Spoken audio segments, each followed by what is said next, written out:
Welcome to the Forging Honor podcast. I'm Jonathan George. And I'm Benjamin Jones. Here at Forging Honor, we explore what it means to live as Christian men. Along the way, we'll be doing challenges, building habits and character through action. In today's episode, Banjo and I do a challenge check-in. We discuss the value of a break from learning, how a change of pace might be good for us. We discuss how leisure is different from idleness. We discuss some good books, as well as our opinions on book-to-movie adaptations. And finally, we wrap up with some practical tips that we hope will help you.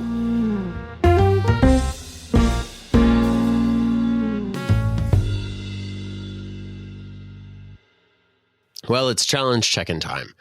Challenges last for 6 weeks. They are simple daily tasks to grow us as Christian men. The current challenge is to read or write something for at least 15 minutes every day. So, Banjo, how's it going for you?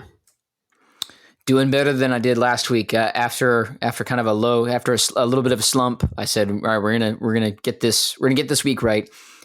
Did pretty well. 6 out of 7. Have been picked up a new book to read, old book I should say, but one I've read before. But picked up Les Mis. Have been plowing. Well, I shouldn't say plowing through that. I don't think anybody can plow through Les Mis. I've been trudging through Les Mis, which I enjoy quite a bit, but it is a long book, and we can maybe talk about that some. So I've been doing that. I've been doing some more writing this week and digging around into some more contemporary fiction, and that's been fun. I've been trying to get better about kind of just freeform journaling a little bit, doing more writing by hand. I usually write on the computer or my typewriter, but trying to get better about writing by hand in a journal a little bit more regularly. So that's been good. Kind of some slow incremental progress. How about you, JJ? How's the week been? Simultaneously terribly and amazing, and I'll go into it. But before I do that, I want to let you know one of the proudest achievements of my life is that I can say, in all truthfulness, I read Les Mis in 3 days. The first time I read it. It took you 3 days. 3 days. That's like 300 words a day. 300 pages a day. I'll caveat it with, I was on a road trip in the back of a van and had nowhere else to be and nothing else to do. How did you not get violently sick reading in the back of a car? Oh, that's not really been an issue for me until actually recently. It became an issue. Now you have that problem? More recently. Because you were driving and trying to read at the same time and that was too much? I can neither confirm nor deny. I did actually, in high school at one point, I used to drive a carpool, and I was on the way. It was actually Dave Raymond who we interviewed last week. I was on the way to his class, and we had this take-home, like not really a full test, but like a take-home quiz thing that we were supposed to have filled out, like single-sentence answers. And I'm there driving this carpool with other high schoolers driving it. No. And I've got it on my clipboard and I'm filling out my answers as we're driving. And one of the girls was like, "The capital of Jonathan, Maine is..." Stop. If you procrastinated this much, I'm not sure you're going to get it in on time. Well, I got a B, ladies and gentlemen. I did fine. They turned it in after the car crash. Actually, that vehicle is still with us. At any rate, as far as how I did this week, let's stop thinking about and talking about years past, I guess. As far as how I did this week, I did not do well with my daily reading. And I did do a little better with my writing. In sum total for the challenge, 3 out of 7 is all I did. So I have an excuse. That excuse is I studied for really hard and passed a certification at work. So then this week, congratulations. What that meant for me was I kind of gave myself this excuse of I'm going to take a break. So the question I have for you, Banjo, is should we ever take a break from learning? Oh, that's a great question. That's solid. Way to come off the bat with a 95 mile an hour fastball. That's excellent. Should we ever take a break from learning? I'm going to say yes. I'm going to say yes for sure. If only because I think I've been doing devotions with my homeroom at school, and we're going through the days of creation, and there's a day of rest, and thinking about what God does and the model He sets for us. He rests from all His labor, which obviously God doesn't have to learn anything, but we do. So in that case, I would say like, yeah, that's part of our labor. We have to take a break. And I think it's good as a teacher watching students get to the end of a 5-day work week, school week, seeing them go, okay, we need to reset, and feeling myself go, okay, we need to reset. I definitely feel that.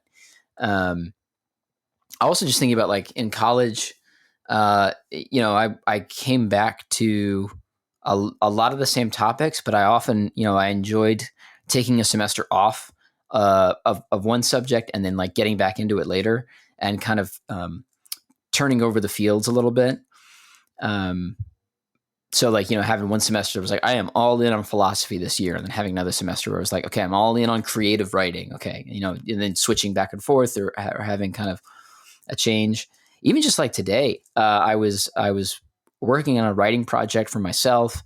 And then I was like, okay, well, I got to go. I need to read some other examples of the genre that I'm writing. And so I was like I spent time reading in that genre. And then I went back. I was like, okay, now I need to edit my piece. And I picked up the piece that I was working on, and I was about to work on it. And I thought, if I start editing this now, I've got nothing. Like I am not going to do anything useful on this because I've spent all my brain power, just taking in information. I can't use it yet. I got to take a break. I can come back to this tomorrow or in a few hours or whatever, but I need to reset. I can't go into this fresh right now. So yeah, I definitely think you need to take a break every once and again from education, just so that you can do it right. How about you? Are you feeling that? Are you needing that break? Or are you feeling like, okay, it's time for me to get back into it? I definitely feel like there are merits to a type of break at any rate. I do think you're right. There is the command to take a rest, command to take a Sabbath. But when you look at that command from Scripture, as we often, at least in our tradition, pair that with the expectation that we're going to worship and we're learning Scripture and we're learning about God. So it's more of a break from our earthly tasks and I'll look towards the heavenly. So when I look at that as a pattern and thinking through kind of what you were talking about, switching things up, having that change of pace, I think that's maybe the route I would go. So I'm really glad I took a break from some of the intense learning, some of the intense reading and the lecture watching and note taking I was doing, the exam prep that I was doing. I'm glad I took a break from that. I'm not happy that resulted in me also putting aside the books I had been working through, because I think that had I approached those, not in a sense of I'm going to learn here, but as an opportunity for rest from the education that I was doing, I think that would have been more reflective of a pattern of the pattern of work and rest that we see. Because what did I fill my time with when I wasn't learning? Well, I ended up playing some video games, and I sat down and I had some good conversations with friends, but I wasn't necessarily productive with that extra time that I had. So here's a question. What do you think of that? Well, do you always have to be productive? I think it depends on what you mean by productive. I do think that the word productivity has been co-opted. This is something Cal Newport talks about. It's been co-opted by work culture to try to be directly linked to some sort of output. So no, I don't think you have to be productive in that sense. When I say productive, what I mean is utilizing my time well, such that I'm able to look back at it and say, well, either I was improving my soul or I was improving somebody else in some way, regardless of whether I had any actual output in that time. Do you think that's a fair definition? I think it is for what you're talking about. I think I've been wrestling with. Might be a better word to use. And sure. Yeah, I don't know what that is though. Actually, I have an idea. Okay. There's a book. I can't remember if Dr. Grant referenced it or not. He referenced its ideas. The title is, I think, A Life of Leisure. I can't remember. I think he did reference that. Yes, he did reference it. I can't remember the author right now. I'll think of it, or I'll look back at my shelf here in a minute and find it. But the basic concept of that is leisure is not passing the time with frivolous pursuits, right? A true man of leisure, the true men of leisure of the, at least of the cultural West, were the men that in their spare time were going outside and doing, taking notes on geology and natural plant life, and forwarding the sciences, right? Newton was a man of leisure, as it were. So that's, in that sense, I think I should use my leisure time in that definition, or within that scope. Does that make sense? Yeah. Yeah. I think that does make sense. One of the things that I think is really interesting and, like we're thinking about in the Protestant tradition is, we have a value for, there's no work, that is unholy, right? There's no category of work where we can't, as long as we're not actively sinning. Right. Lewis makes that point. Right. Did you just say that? I might have missed it. No, I was saying that the Reform world, like I'm thinking back to Calvin, right? Calvin's kind of the one who brings this to the foreground. It's like, anybody, you don't have to be a minister in order to bring praise to God.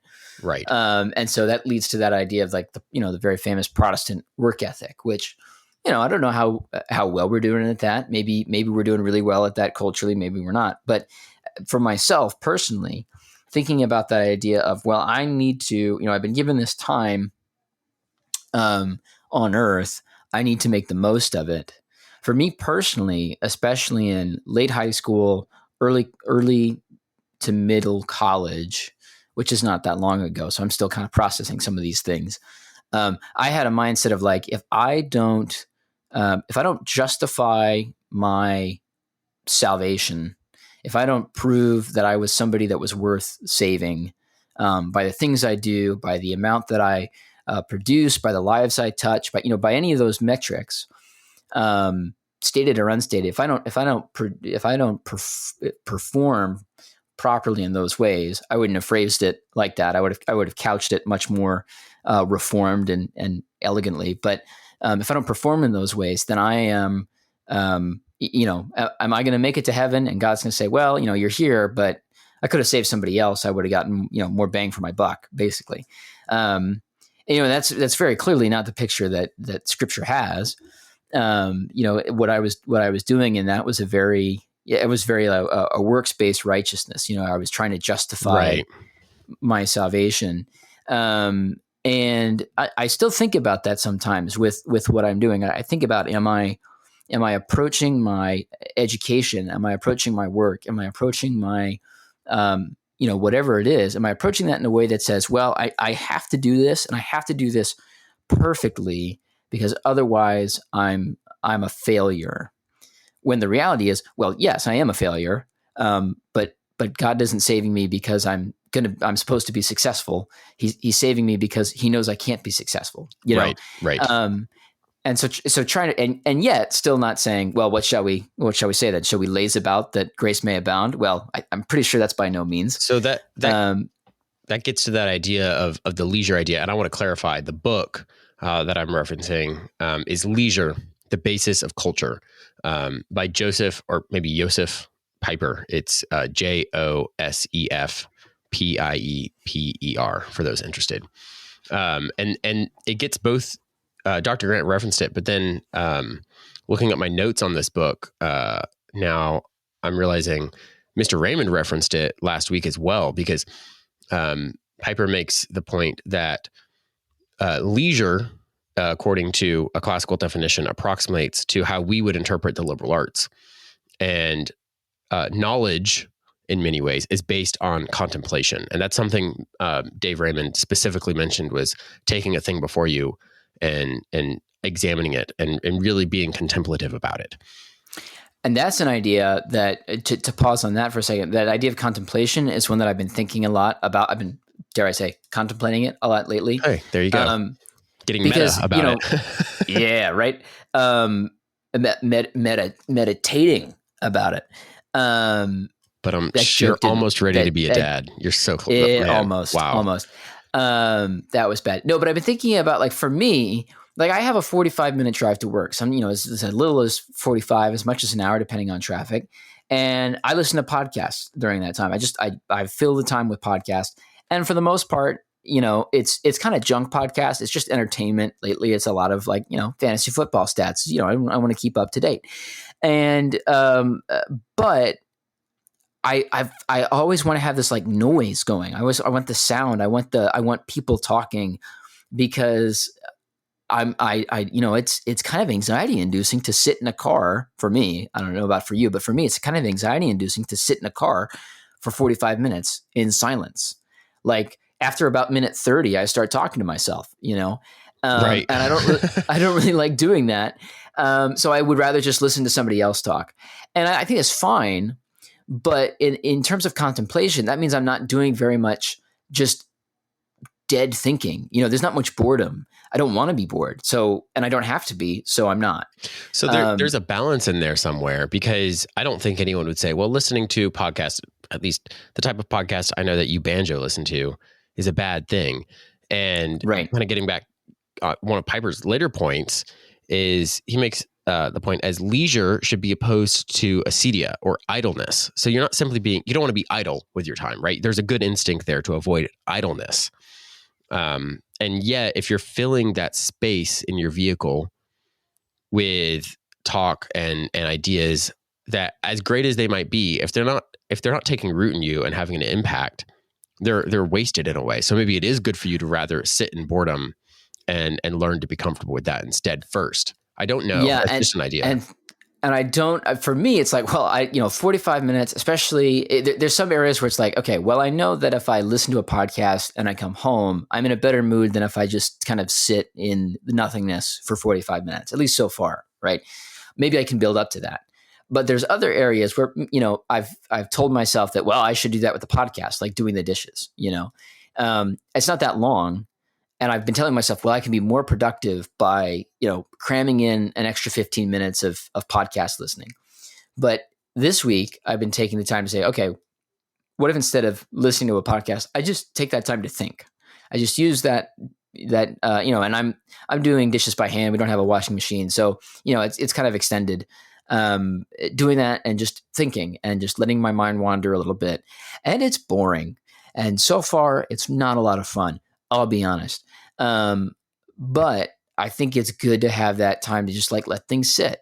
And it also makes me want to, like, fill my mind with things that are worth thinking about. So like Les Mis, there's a quote from Les Mis that has just been, like, churning in my head the last few days, where, he's talking about, like, somebody said, as long as men are oppressed, women are enslaved, and children remain ignorant, we will need books like this.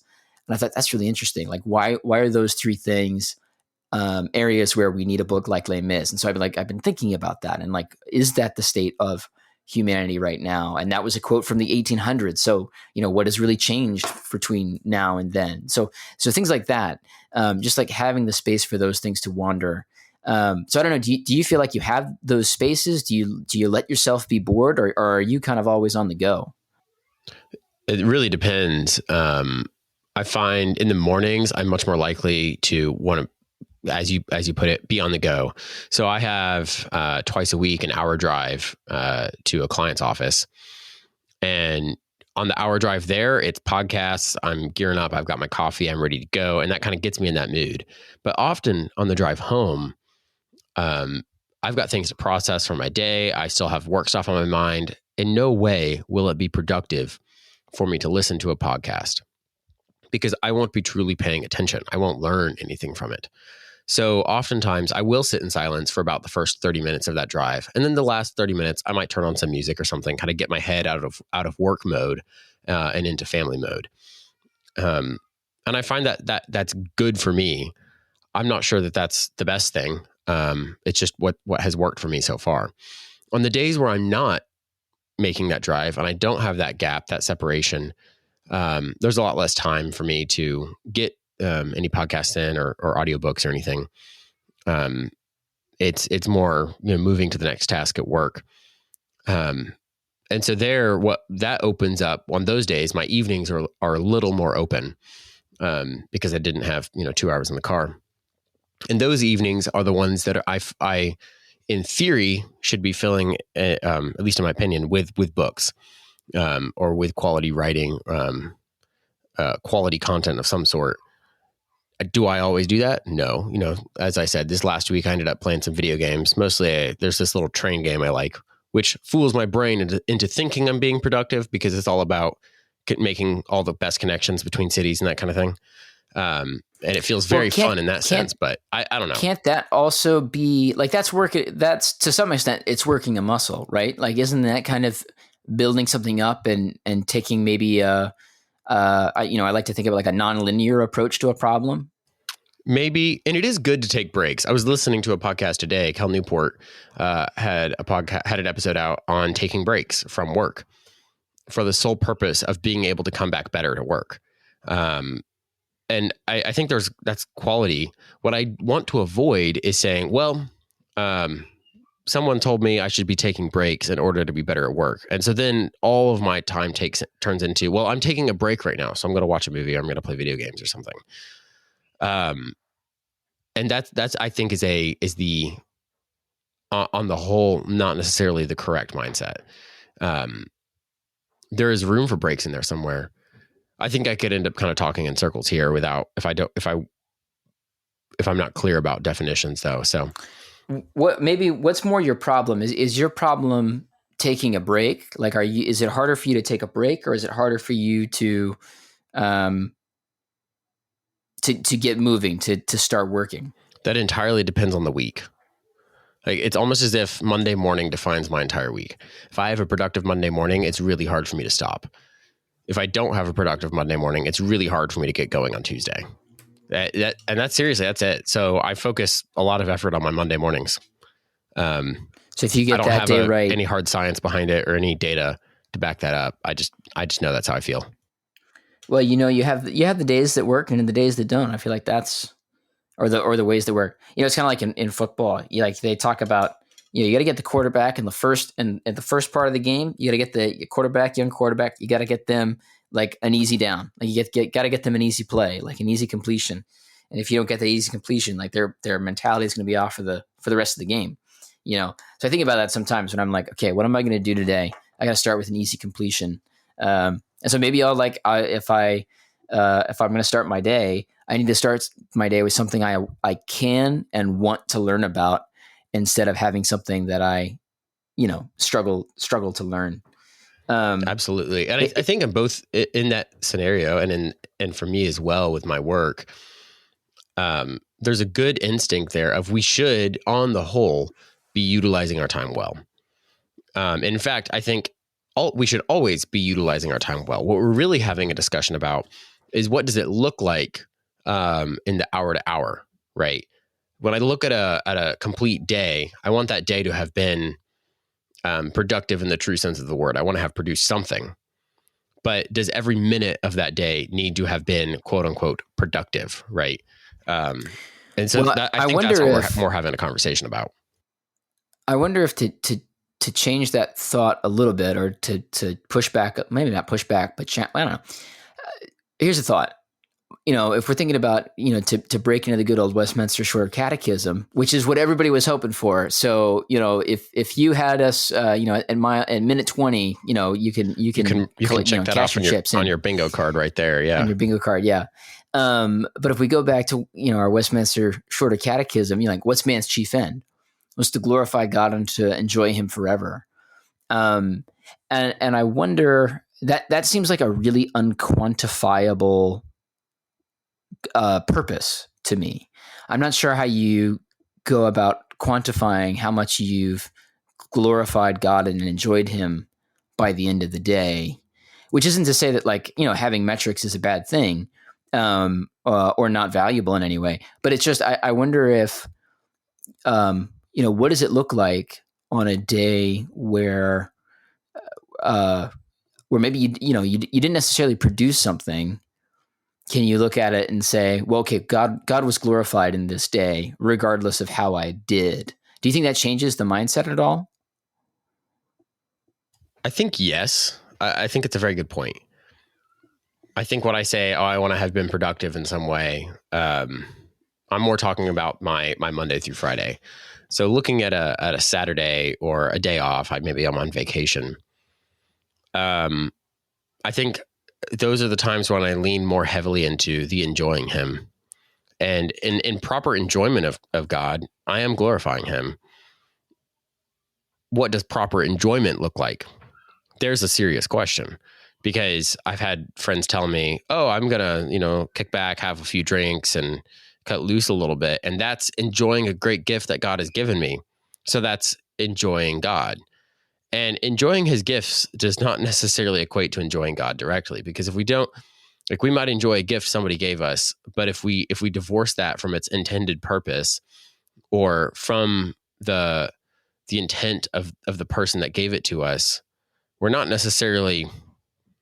using it in the way that it was designed for. And in the same way, we do that with plenty of God's gifts.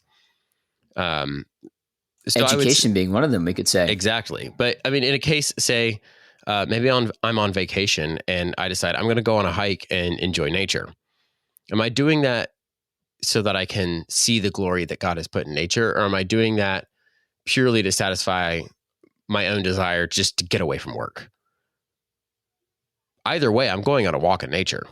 Like, there's nothing inherently wrong with the walk in nature, but I think there is a big sense in which the purpose matters there. Yeah, and the purpose is going to be a little bit, undefinable.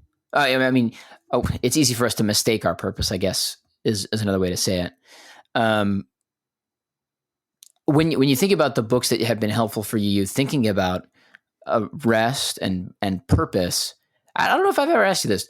Is there a book that you would point to where you said, this was a book that helped me figure out my purpose, or helped me figure out my, what I wanted out of education or anything like that?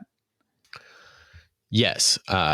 One book that had a very large impact on me just a few years back, and I wish I had read this before college. I read it after college, and it had an effect on me. It's The Intellectual Life by, I'm going to mispronounce this because he's French, Antonin Sertalanger. That's Sertalanger, or maybe if you were to pronounce it like an American, it's Sertalanges. Anyway, if you know that book, you know who I'm talking about. If you don't, good luck trying to spell that. But The Intellectual Life, subtitle, it's Spirit, Conditions, Methods. That book had a big impact on me. I will caveat that with he's a Catholic, very heavily influenced by Thomas Aquinas. So there's at least one chapter in there that leans heavily into that. And I basically read that and went, I kind of disagree with a lot of this, but I get where you're trying to get. I get what you're trying to say. And I think from a Protestant perspective, a lot of it had to do with his argument for the purpose of the so-called intellectual life. And he tried to relate it a lot to kind of the ancient Greek philosophers, which is great. And I like the Greek philosophers, but ultimately, the purpose is to glorify God, learn more about him, be as kings and search things out, right? As Proverbs says.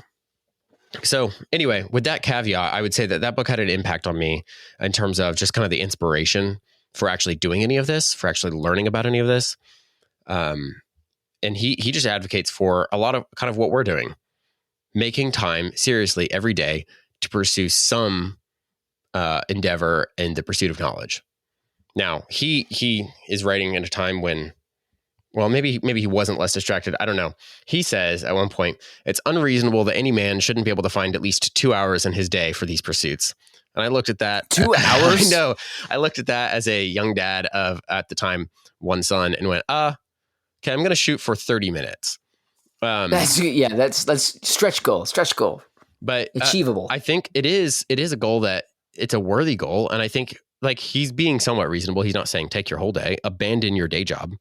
Right. He's looking at it as, he's writing to people that might be factory workers or might be farmers and have full-time day jobs. And he's just saying at the end of your day, set aside this time very intentionally. I really appreciated it. And it really helped me have a renewed interest and vigor in my pursuit of simply reading, of knowledge, and of learning more about God.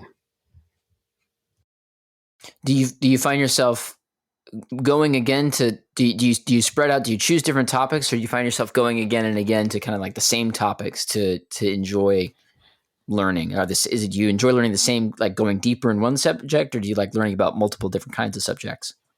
Both, and I think there are definitely the topics I've continually returned to. I'm very interested in computer science, so I tend to read about that without too much effort. And then there are other times I go, oh, here's a book I haven't read but probably should have, so I'll go pick it up.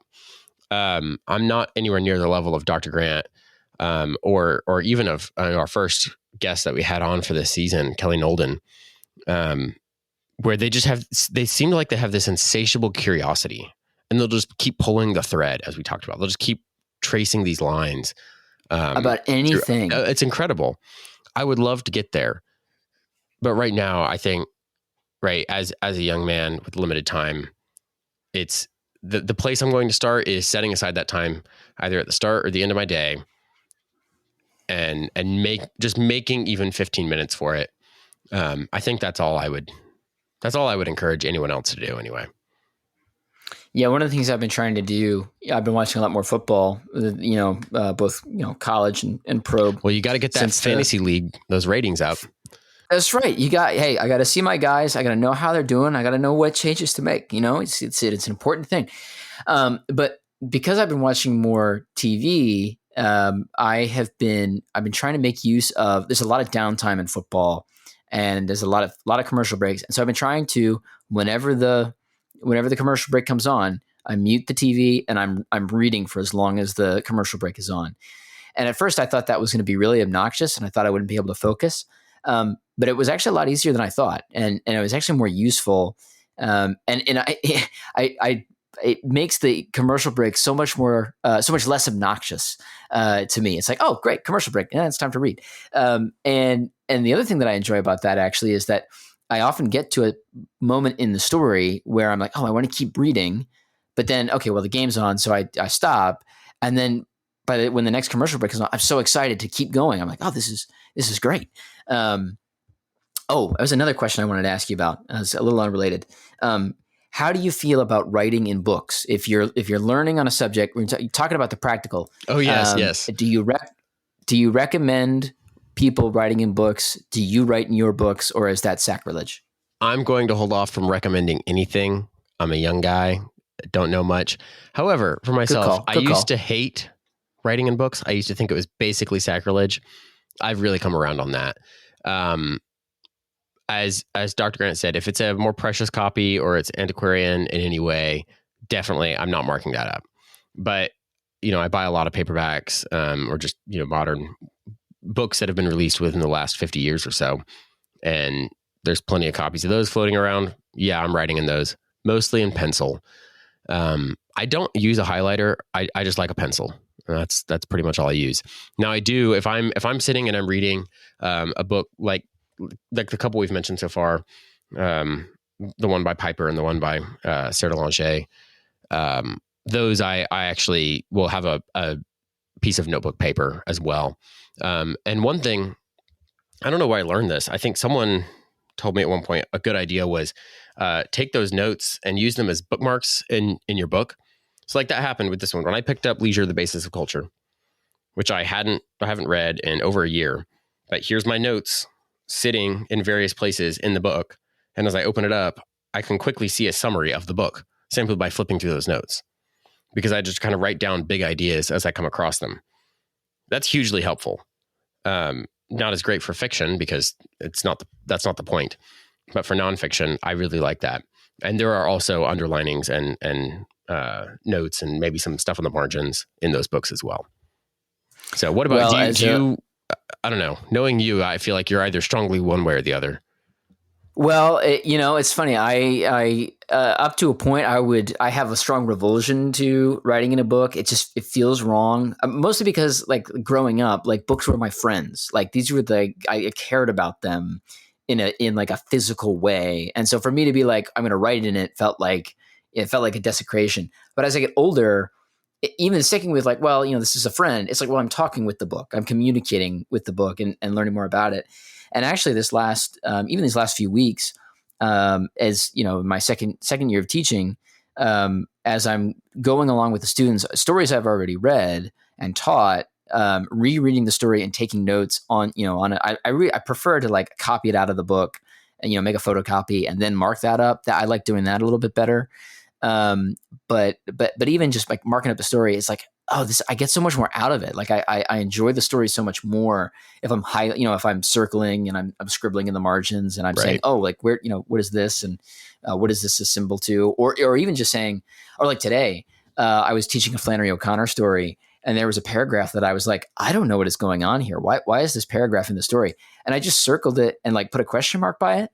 And then as I was teaching the story, it like hit me. I was like, oh, this is what this is about. And then I got really excited and I got to teach that moment. And so even just like having that kind of physical notation there to say, hey, like, I think this is important. Go find out why is I'm finding that really helpful personally. So absolutely. I'm actually, that's the exact, I cut you off.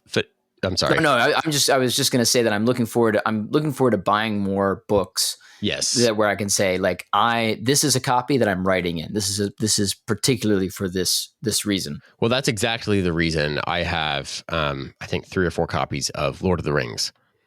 There's a couple, 2 of those copies at least were brought in to our marriage by my wife. And, one's a cheap paperback set. One's a really nice hardcover. We don't touch the hardcover except for just the pure joy of reading the book. But then I also have a copy of my own or I have a couple copies of my own. One of them, that's my mark it up copy of Lord of the Rings. And I've gone through that and I've marked it up and I've anywhere there's Elvish in there, I have the translation there in the margin form, like stuff like that. Just for the fun of being able to go back through and enjoy other aspects of it aside from just the pure joy of reading it. Quick tangent. Can I get your 90-second take on Rings of Power? I don't know if the words I would use to describe it are appropriate for this podcast. Okay. But have you watched it, or are you just considering it? I watched the first season. All of it? Yes. I was one of the 30% of viewers that actually finished it. So that's great because I only watched the first, I don't even know if I finished the first episode. And I forced myself through it. And partially it was my wife as well. We both just needed something to watch when it was coming out. So we did. Yeah.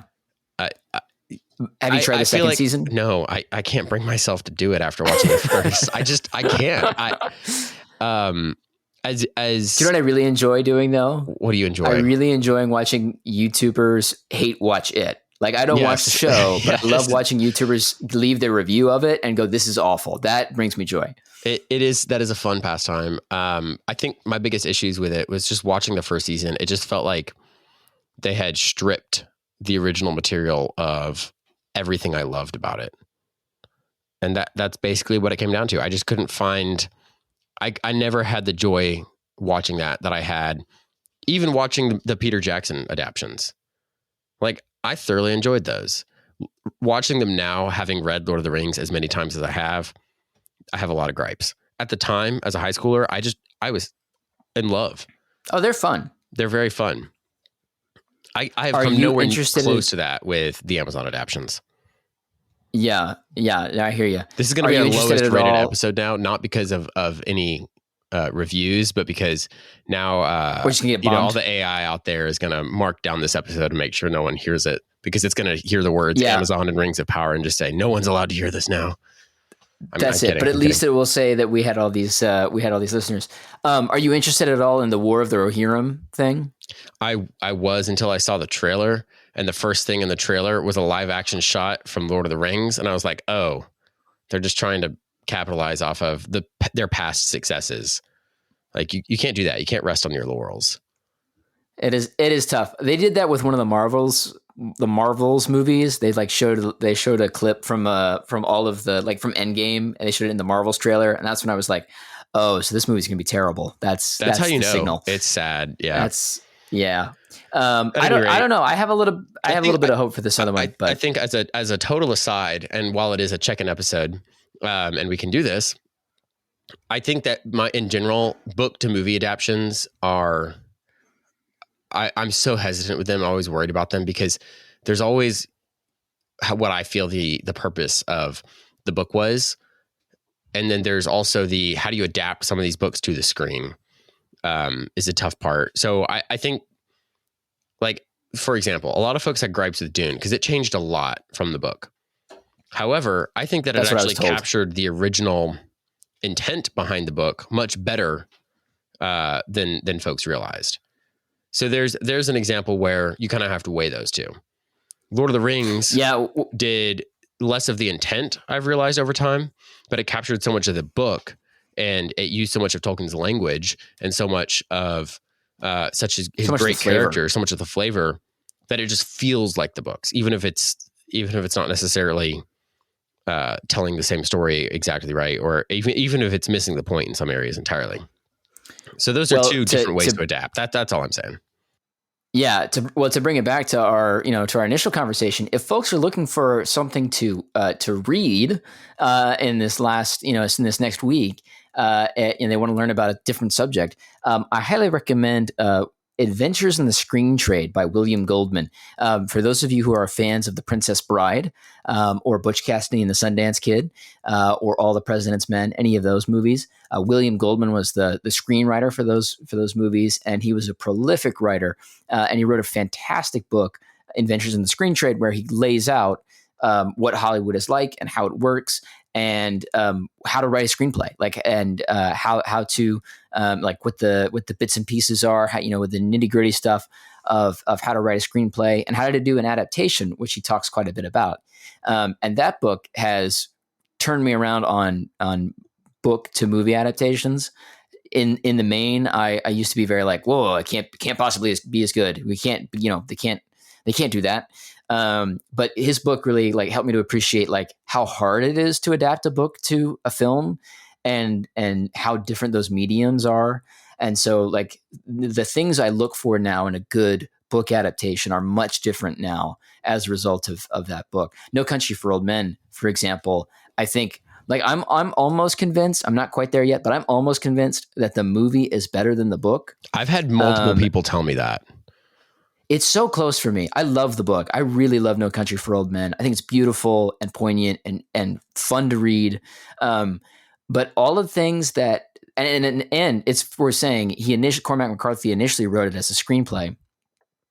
But I think the Coen brothers maybe did it the way it was meant to be. I don't know. They really nailed it. Anyway, folks, thank you for hanging in there. This has been our most all over the map episode yet.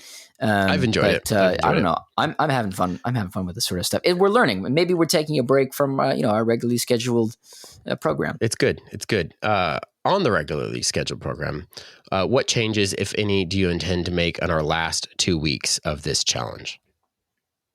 I kind of already talked about it. I want to make sure this week that I'm spending intentional time during that reading period, marking up a book, and trying to have that conversation kind of with the book, so to speak, taking more notes, being more thoughtful, even with my fiction, finding ways to kind of be more interactive there. Also, I had a moment this week that was just as I was reading some things. I've been submitting some literary pieces to some different magazines and getting some rejection slips back. And at first I was kind of upset, but then I went and kind of read some things that are out there, and I was like, oh, I'm not that good. I'm not as good as most of the people that are getting published today. And I just keeping that humility throughout the week, and saying, okay, I don't know that much about this art form. I really don't.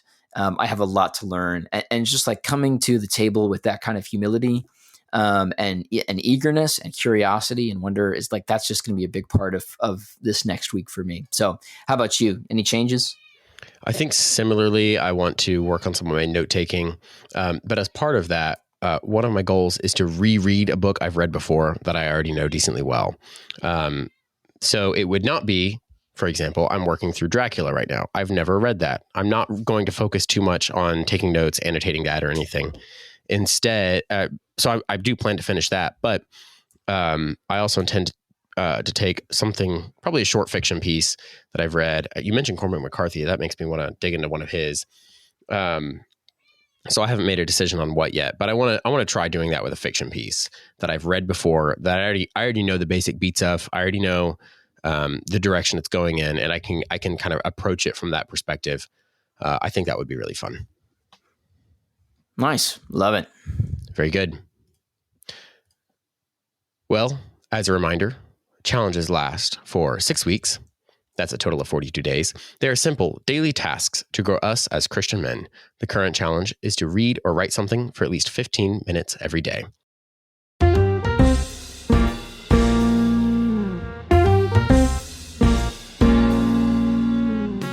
This has been the Forging Honor podcast. Music and production is by Elliot George. For more information about what we do or to learn how to get involved, visit our website at forginghonor.com. There you'll find information about our community, The Forge, and how to join other young men seeking to glorify God in thought, word, and deed. You'll also find blog articles, book recommendations, and more ways to grow as a Christian man. If you enjoyed the show, please tell a friend or family member about Forging Honor. We would also appreciate it if you would take a moment to like and subscribe. And if you're on Apple Podcasts, a rating and review only takes a moment, and it goes a long way towards growing the Forging Honor community. Thanks for taking the time with us today. We hope you'll take up the work alongside us and join us in the task of Forging Honor. We'll see you next time.